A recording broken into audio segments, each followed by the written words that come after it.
वान, तूने मेरे साथ ये अन्याय क्यों किया? बचपन में मेरे माँ बाप छीनकर तूने मुझे अनाथ कर दिया। जैसे तैसे भीख मांगकर बड़ी हुई, और जब बीमार हुई तो कोई इंसान मेरे पास तक नहीं आता था।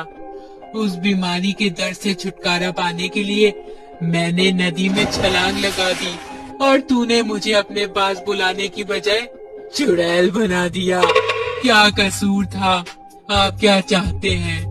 बच्चे को संभालने का काम? क्या भगवान आप यही चाहते हैं? अब राजू की ये हालत मुझसे देखी नहीं जाती। एकदम से चुप चुप रहने लगा है, ना ही टीवी देखता है और ना खेलता है। क्यों ना इसकी देखभाल के लिए एक बेबी सिटर को रख लें? हाँ, यही सही रहेगा।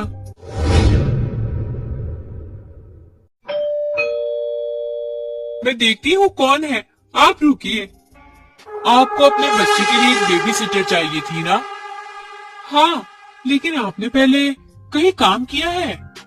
नहीं, लेकिन मैं आपके बच्चे को बिल्कुल अपने बच्चे की तरह संभाल लूंगी।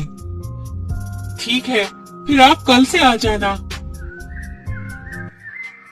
देखो बेटा, तुम्हारे लिए दीदी आई है। ये अब से तुम्हारा ध्यान रखेंगी। कुछ भी चाहिए होगा तो तुम इनको बता देना। अरे, तुम्हारे पास तो ढेर सारे खिलौने हैं। तुम इनसे खेलते नहीं क्या? ये तो एकदम नए लग रहे हैं।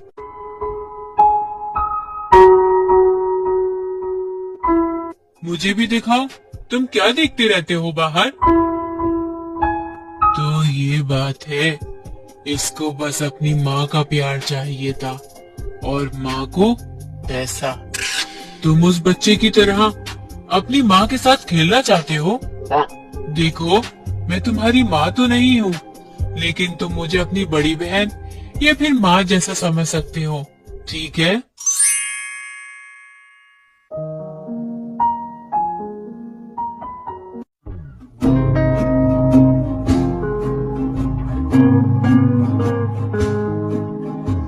देखो, दोनों ऐसे सो रहे हैं जैसे माँ और बेटा हो। अब तुम उसे अपनी बीवी का दर्जा तो देने की नहीं सोच रहे? राजू तो पहले ही उसे अपनी माँ बना बैठा है। पता नहीं क्या जादू कर दिया है इसने मेरे बेटे पर। तुम फालतू की चिंता मत करो, हमारा बेटा खुश है ना, ये क्या कम है? हमने इसीलिए तो इसे काम पर रखा था, याद है? हाँ हाँ, याद है। और मैं देख रही हूँ आप कुछ दिनों से उसकी ज्यादा ही तरफदारी कर रहे हैं। तुम कुछ ज्यादा ही सोच रही हो।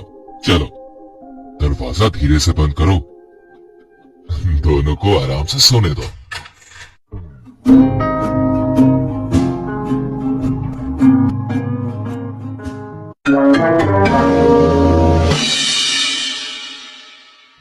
तुमने मेरे बेटे का बहुत अच्छे से ध्यान रखा। तुमने हमारे मकान को घर बना दिया। मेरा बेटा भी तुम्हें अपनी माँ के रूप में स्वीकार कर चुका है। क्या तुम मुझसे शादी करना चाहोगी? क्या? नहीं नहीं, मैम क्या सोचेंगी? अरे, तुम उसकी चिंता मत करो।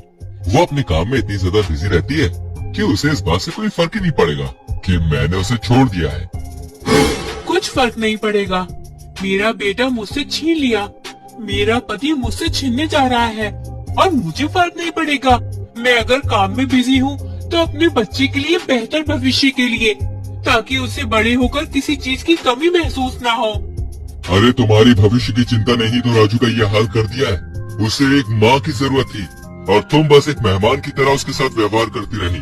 वो तो भला हो इस लड़की का जिसने उसे माँ का प्यार दिया। मैंने उसे हर वो खिलौना ला कर दिया जिससे वो खेल सकता था।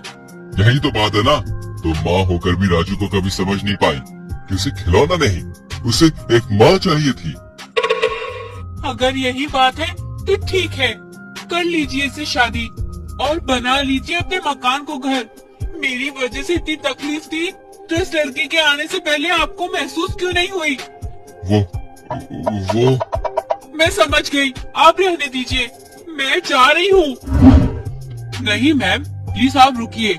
मुझे नहीं पता था मेरी वजह से आपके रिश्ते में ये नौबत आ जाएगी। मैंने कभी आपके पति के बारे में नहीं सोचा। हाँ, राजू के लिए मेरे दिल में माँ का प्यार जरूर था। राजू को मैं अपना बेटा समझकर ही प्यार करती थी। आपने मुझे काम दिया, घर और परिवार दिया। राजू की वजह से मुझे माँ होने का एहसास मिला, जिसे मैं कभी नहीं भूल सकती। राजू अब ठीक हो चुका है। आप दोनों उसके माँ बाप हैं। मैं यहाँ से चली जाती हूँ। मुझे माफ कर दो, मैं बहक गया था। ये क्या भगवान, आज फिर आपने मुझे वहीं लाकर खड़ा कर दिया। फिर से मुझे परिवार से अलग कर दिया। मेरा क्या कसूर है भगवान? मुझे किस बात की सजा दे रहे हो? मुझे कब पुनर्जन्म मिलेगा? पुत्री, ये तुम्हारी परीक्षा की घड़ी थी। आज तुमने उन दोनों का रिश्ता टूटने से बचा लिया, इसलिए आज मैं तुमसे बेहद खुश हूँ। मांगो, तुम्हें क्या चाहिए? मुझे उसी घर में बेटी बनाकर भेज दीजिए भगवान। तथास्तु। 1 साल बाद बधाई हो, आपके घर बेटी हुई है। क्यों?